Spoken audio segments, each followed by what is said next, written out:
আমরা অর্ডার 38 দেখছিলাম যে attachment before judgment, attachment before মানে অ্যারেস্ট বিফোর জাজমেন্ট বা অ্যাটাচমেন্ট বিফোর জাজমেন্ট। অর্ডার 38 এখান থেকে রিটেন কোশ্চেন হওয়ার মতো কোশ্চেন আছে। আচ্ছা, তাহলে এখানে অর্ডার 38 এ জাস্ট আমাদেরকে অর্ডার 38 এ রুল 1 পড়তে হবে আর অর্ডার 38 এ রুল 5 পড়তে হবে এই রিটেনের জন্য। অর্ডার 38 এ রুল 5 এবং হচ্ছে রুল 4। এখানে দেখেন যে রুল 1 এ বলছে যে arrest before judgment, arrest before judgment মানে হচ্ছে রায়ের আগে কখন গ্রেফতার করা যায়, অ্যারেস্ট বিফোর জাজমেন্ট। সেখানে বলছে যে আদালত কোন কোন অবস্থায় আদালত কোন কোন প্রেক্ষাপটে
ওকে।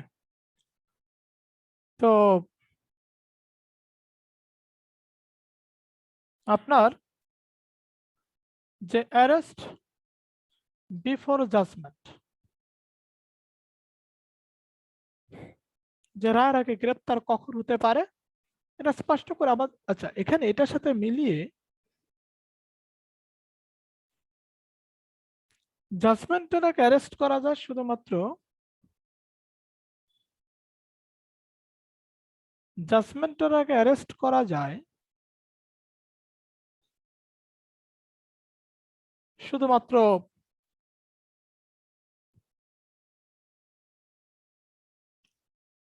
মানি সুটের ক্ষেত্রে, অর্থের মোকদ্দমায়।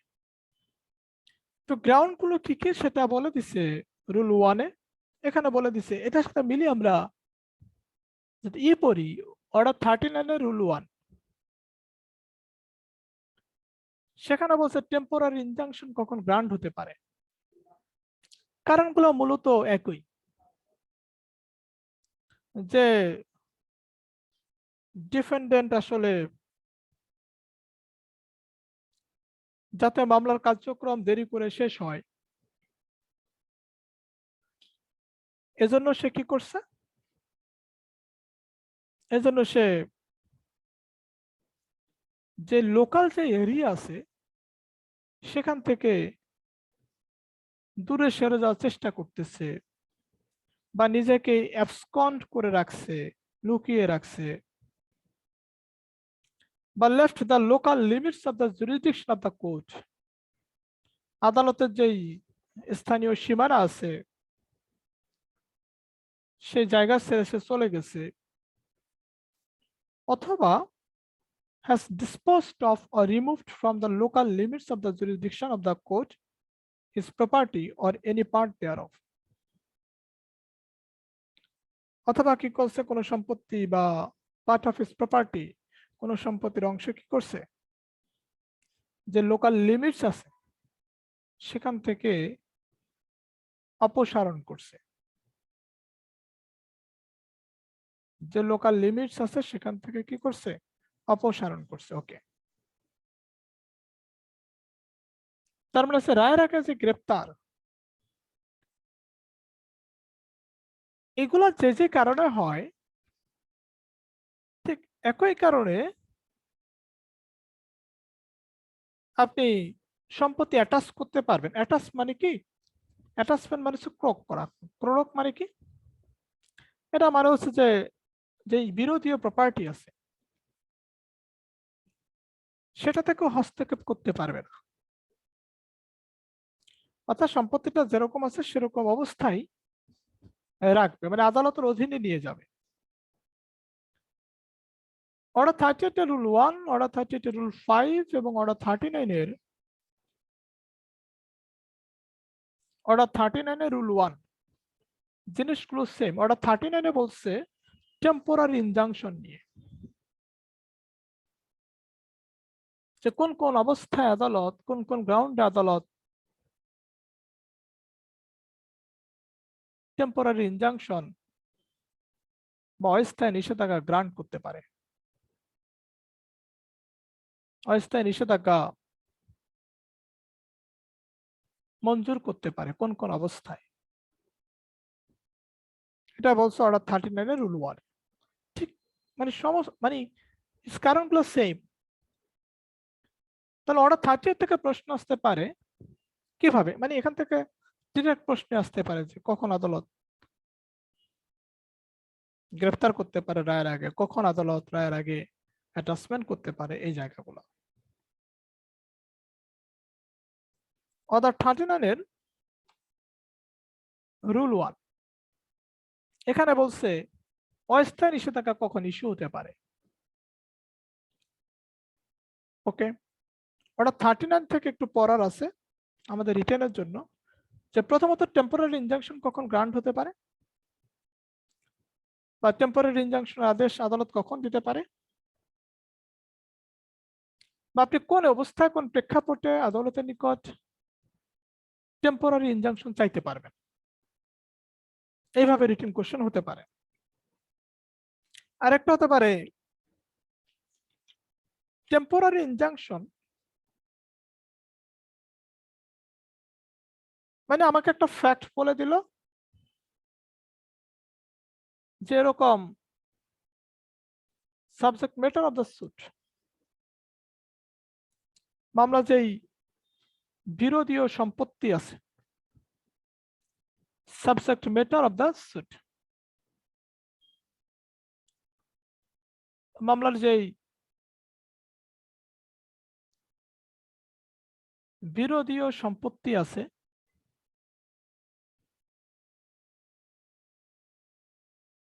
সেই বিরোধীয় সম্পত্তি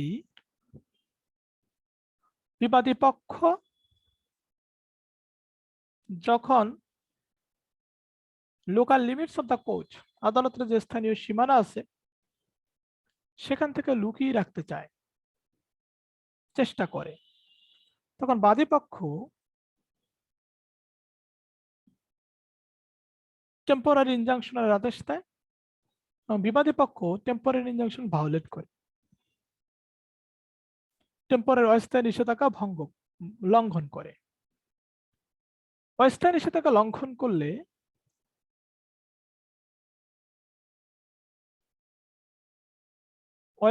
নিষেধাজ্ঞা লঙ্ঘন করলে টেম্পোরারি ইনজাংশন ভায়োলেট করলে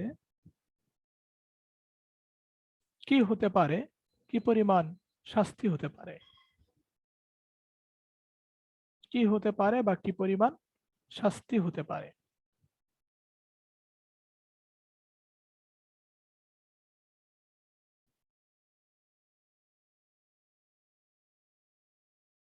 তো শাস্তি হতে পারে এখানে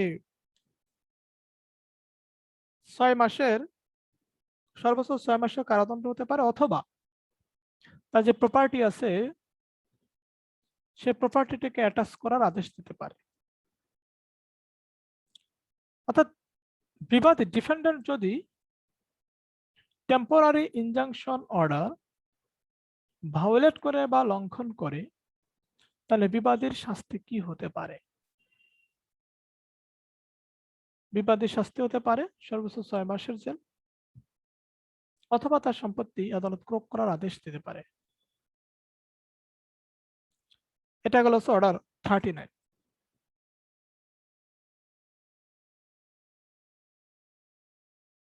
অর্ডার 39 থেকে ঠিক এভাবে প্রশ্নটা আসতে পারে, অথবা ওই যে একই এভাবে ফ্যাক্ট আকার আসতে পারে, অথবা এই যে কারণে টেম্পোরারি ইনজাংশন ইস্যু হয়,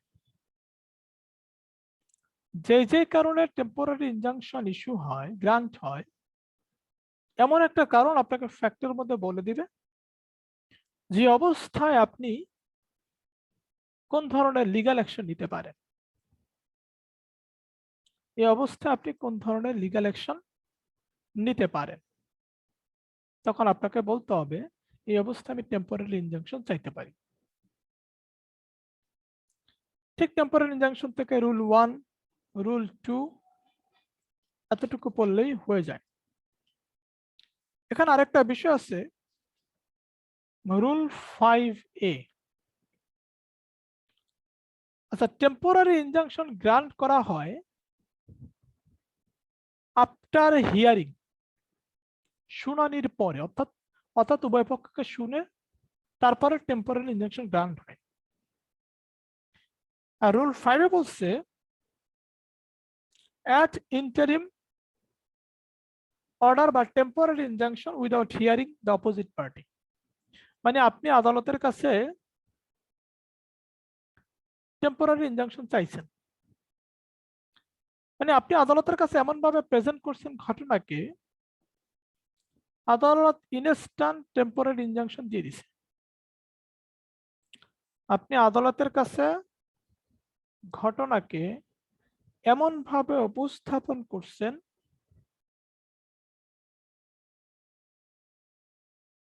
আদালত কি করছে? আদালত ইনস্ট্যান্ট টেম্পোরারি ইনজাংশন দিয়ে দিছে। আদালত ইনস্ট্যান্ট টেম্পোরারি ইনজাংশন দিয়ে দিছে।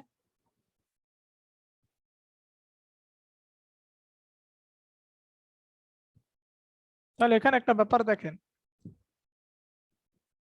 আদালত টেম্পোরারি ইনজাংশন দেওয়ার পরবর্তী সময় দেখলো যে টেম্পোরারি ইনজাংশন যেই কারণে চাওয়া হয়েছিল এবং দেওয়া হয়েছিল, টেম্পোরারি ইনজাংশন দেওয়ার কারণে বিবাদী পক্ষ ক্ষতিগ্রস্ত হয়েছে। মানে ইনজাংশন দেওয়ার অ্যাট ইন্টারিম অর্ডার দেওয়ার কোনো কারণেই ছিল না, মূলত দেওয়ার কারণে বিবাদী পক্ষ ক্ষতিগ্রস্ত হয়েছে, তখন বাদী পক্ষকে জরিমানা করে দিবে,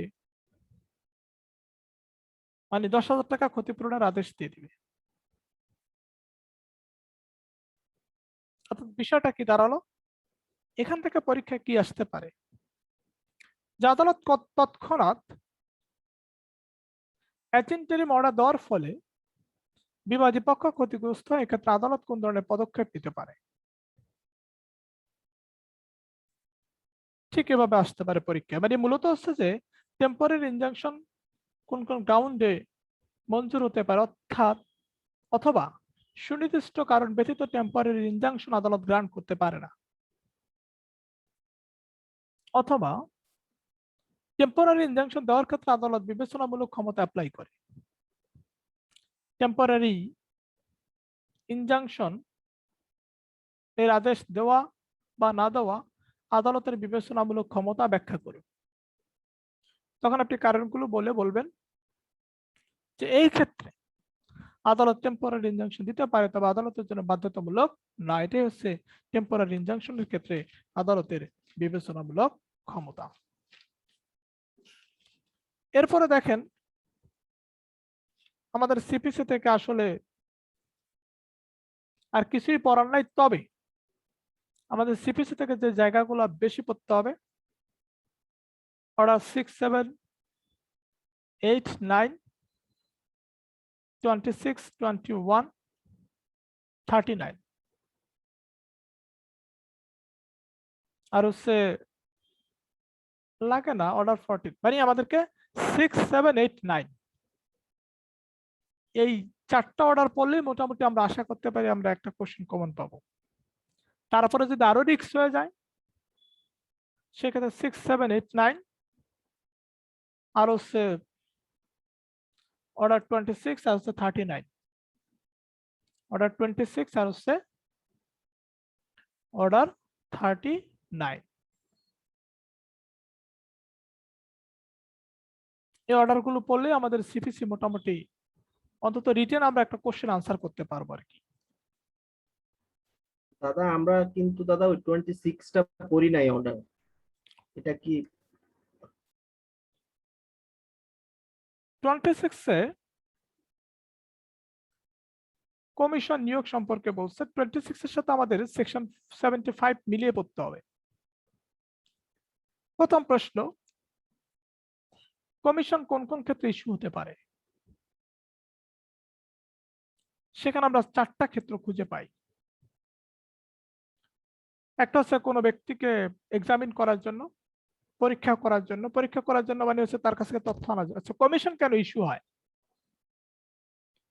কমিশন ইস্যু হয় যখন আদালতে হিয়ারিং এর মাধ্যমে সমাধান সম্ভব না, অর্থাৎ স্পটে যাইতে হয়, ওই প্লেসে যাইতে হয়, সেখানকার তথ্য আনার জন্য। এটা কমিশন নিয়োগ করেছে কোর্ট নিজে, আদালত নিজে। তো commission as to local investigation, এই কমিশন 4টা কারণ ইস্যু হয়। একটা হচ্ছে টু এক্সামিন উইটনেস, সাক্ষীকে তলব করা, সাক্ষীকে পরীক্ষা করা। আরেকটা হচ্ছে যে স্থানীয় তদন্তের জন্য। আরেকটা হচ্ছে টু মেক অ্যাকাউন্টস, হিসাব পরীক্ষা করার জন্য। আরেকটা হচ্ছে টু মেক পার্টিশন, বাটোয়ারা করার জন্য।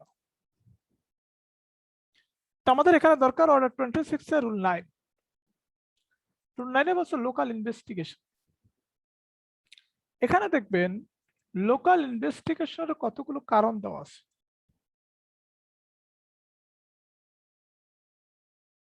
লোকাল ইনভেস্টিগেশনের কতগুলো কারণ দেওয়া আছে এখানে।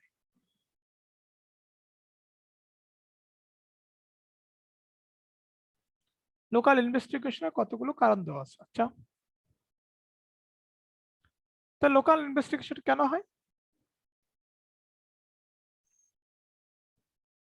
সে ল্যান্ডের অ্যানুয়াল ইন্টারেস্ট বা প্রফিট কত এটা জানার জন্য, বা সেখানে যদি কোনো মেনশনে প্রফিট থাকে, মধ্যবর্তী মুনাফা থাকে, সেটা জানার জন্য হচ্ছে কমিশন ইস্যু হয়ে থাকে, সরি লোকাল ইনভেস্টিগেশন হয়ে থাকে। মানে একেবারে সরেজমিনে তদন্ত আমরা যেটাকে বলি। যে সম্পত্তি নিয়ে বিরোধ, সেটা মার্কেট ভ্যালু কত, সেটা বাজার দর কত, বা সেখানে কি পরিমাণে কম্পেনসেশন হয়েছে, ক্ষতিপূরণ হয়েছে, বা যেটা বললাম যে আসলে যে কনফ্লিক্ট হয়েছে প্রপার্টিকে কেন্দ্র করে, এটার বিষয়ে বিশদ বিস্তারিত এক্সপ্লেনেশন জানার জন্য, এটার বিষয়ে বিস্তারিত এক্সপ্লেনেশন জানার জন্য, ব্যাখ্যা জানার জন্য কমিশন ইস্যু হতে পারে। এটা বলছে অর্ডার 26 এর রুল 9। অর্ডার 26 এর রুল 9 বলছে। তার মানে এবার প্রশ্ন আসতে পারে যে কমিশন কিছু কারণে ইস্যু হয়। এক, আদালত কোন কোন ক্ষেত্রে কমিশন ইস্যু করতে পারে। আমাকে একটা ফ্যাক্ট তুলে দিল, যে এরকম বিরোধীয় সম্পত্তির মার্কেট প্রাইস যখন উভয় পক্ষ যখন একমত হতে পারতেছে না, সেক্ষেত্রে আদালতের ভূমিকা কি হতে পারে। সেক্ষেত্রে আদালত নিজে কমিশন ইস্যু করবে। সেক্ষেত্রে আদালত কি করবে? সেক্ষেত্রে আদালত নিজে কমিশন ইস্যু করবে। মানে আদালতের এই ধরনের পরিস্থিতিতে সেখানে আমরা যে কারণে কমিশন ইস্যু হয়, সে কারণ উল্লেখ করে আদালত বলতে পারে এই ধরনের প্রেক্ষাপটে এই ক্ষেত্রে আদালত কি করতে পারে, আদালতের ভূমিকাটা কি হতে পারে। এটা হচ্ছে অর্ডার 26 এর রুল 9। অর্ডার 26 এর রুল 9। এখানে অর্ডার 26 থেকে আমাদের রুল 9 পড়তে হবে এবং একই সাথে পড়তে হবে রুল 13 এবং 14। Commission as to make partition, বাটোয়ারার জন্য কমিশন। সেখানে আপনাকে একটা ফ্যাক্ট তুলে দিবে, যেরকম হয়েছে উভয় পক্ষ সীমানা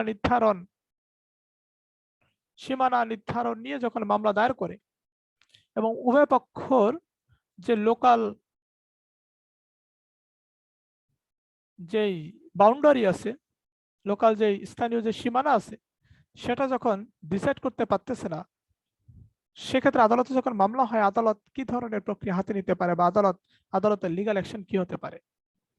আদালত তখন কমিশন ইস্যু করবে টু মেক পার্টিশন, বাটোয়ারা করার জন্য কমিশন ইস্যু করবে। এটার সাথে আমাদের মিল আছে সেকশন 54 ধারা 54 মিল আছে, অর্থাৎ অর্ডার 26 এর রুল 13 এবং 14 সাথে মিল আছে আমাদের সেকশন 54, সেকশন 54।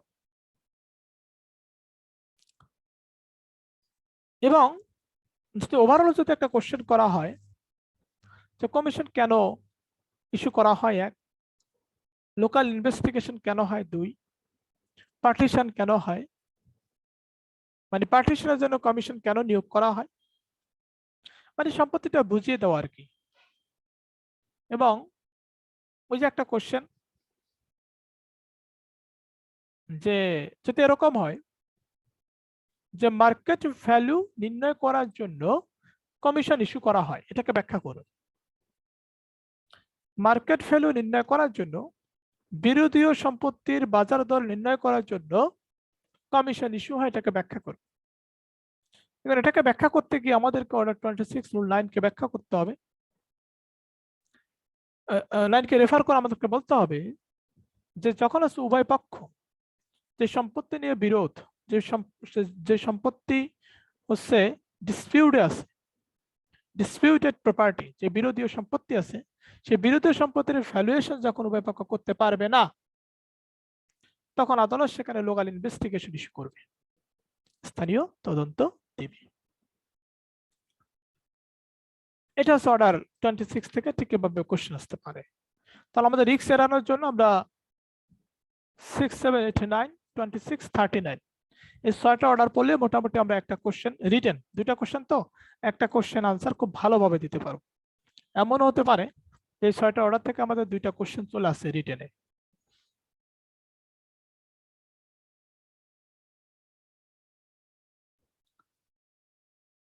ওকে, সিপিসি থেকে আমাদের মনে হয় না যে আর পড়ার দরকার আছে। আমরা একটা পরীক্ষা নিব, দেখে আমি প্রশ্ন করে। আচ্ছা, আমাদের এখানে আর কি কি বাকি আছে কে বলতে পারবেন? সিআরপিসি আর বার কাউন্সিল বাকি আছে দাদা। সিআরপিসি আর বার কাউন্সিল না? আচ্ছা, এখানে যেহেতু আমাদের লোকজন কমে গেছে, হ্যাঁ, আমরা আমাদের অন্য একটা রিটেন ব্যাচ আছে। দাদা দাদা কোন সেকশন পড়তে হবে না? সেকশন আছে, সিপিসি থেকে কোন সেকশন পড়তে হবে না। সেকশন আসতেছে আপনার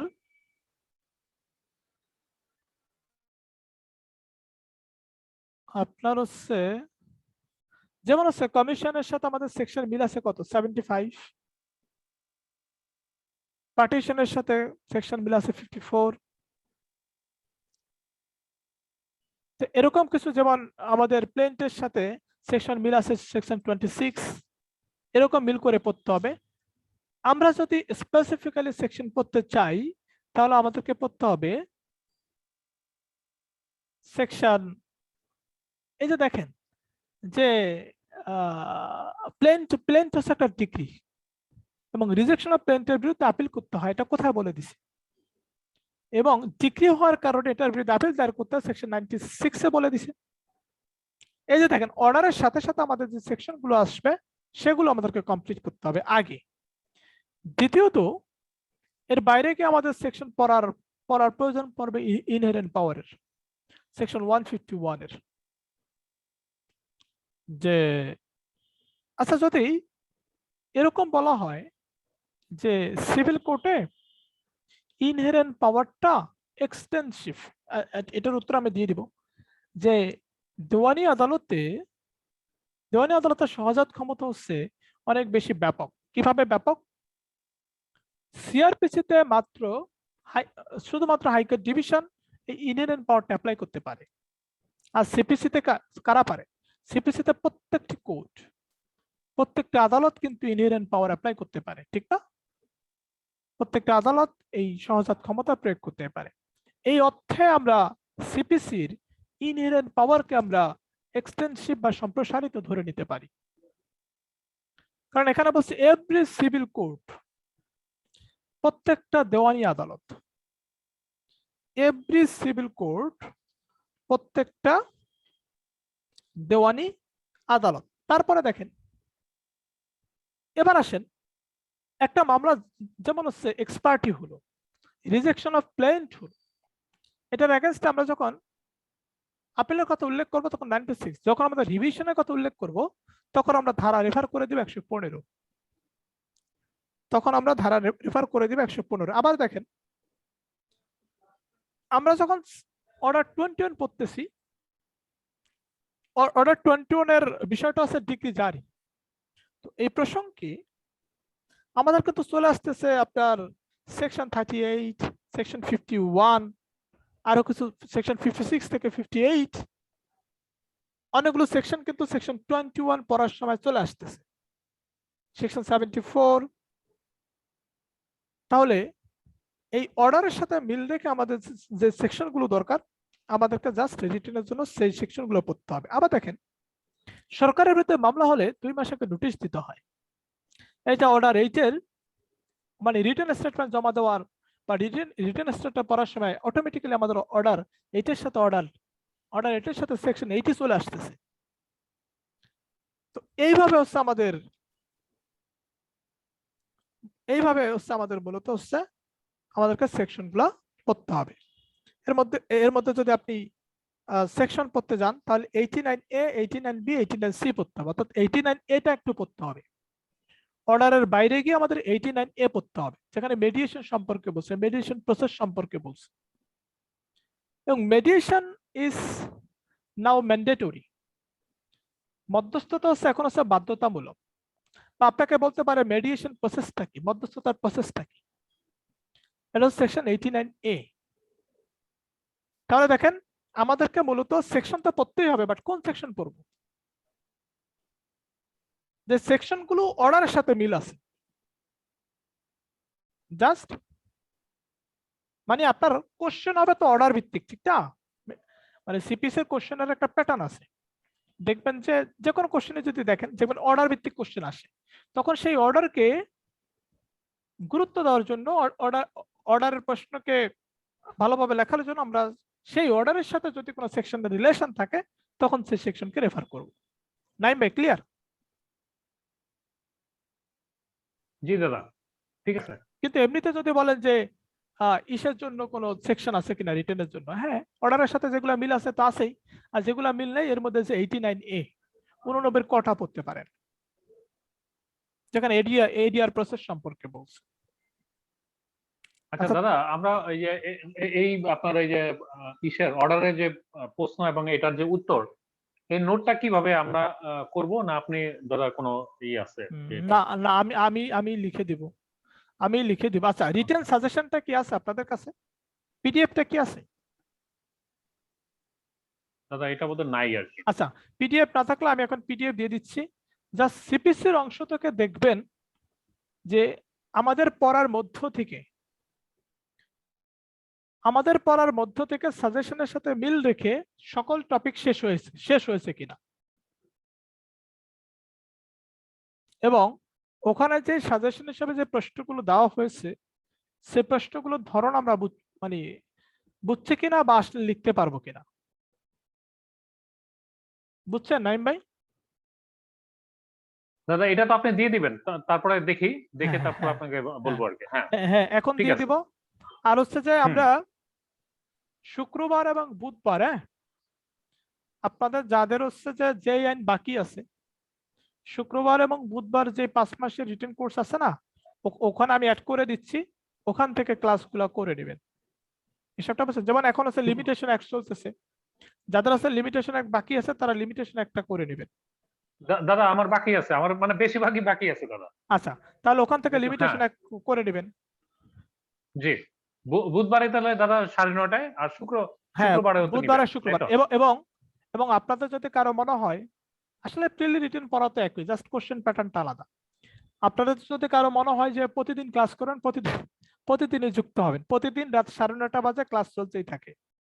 দেখবেন যে এই যে হেলাল ভাই একটু আগে সিআরপিসি ক্লাস করছে, এখন আইসা দেখেন সিপিসি। তো ঠিক এরকম বিষয়টা, প্রতিদিন রাত 9:30 বাজে যুক্ত হবে, দেখবেন যে দাদা ওটা ওই লিংক দিয়ে ঢুকে করলেই হবে? সেম লিঙ্ক, আমার মানে সেম একটাই লিঙ্ক, আচ্ছা প্রতিদিন আচ্ছা, ঠিক রাত আছে, ঠিক 9:30 আছে। বাজে। কিন্তু মানে ব্যাচ অনুসারে যে আলোচনা হয় সেটা হতে থাকবে, আপনি সেটা শুনতে থাকলেন যদি ফ্রি থাকেন, সমস্যা নাই তো। ঠিক আছে তাহলে, হ্যাঁ, তাহলে আমরা বুধবার এবং শুক্রবার ক্লাস করি। হ্যাঁ, আপাতত আচ্ছা দাদা সিআর দাদা দাদা আচ্ছা তাহলে কি সিপিসি শেষ হলো দাদা? সিপিসি আর লাগবে না, সিপিসি আচ্ছা লাগবে না।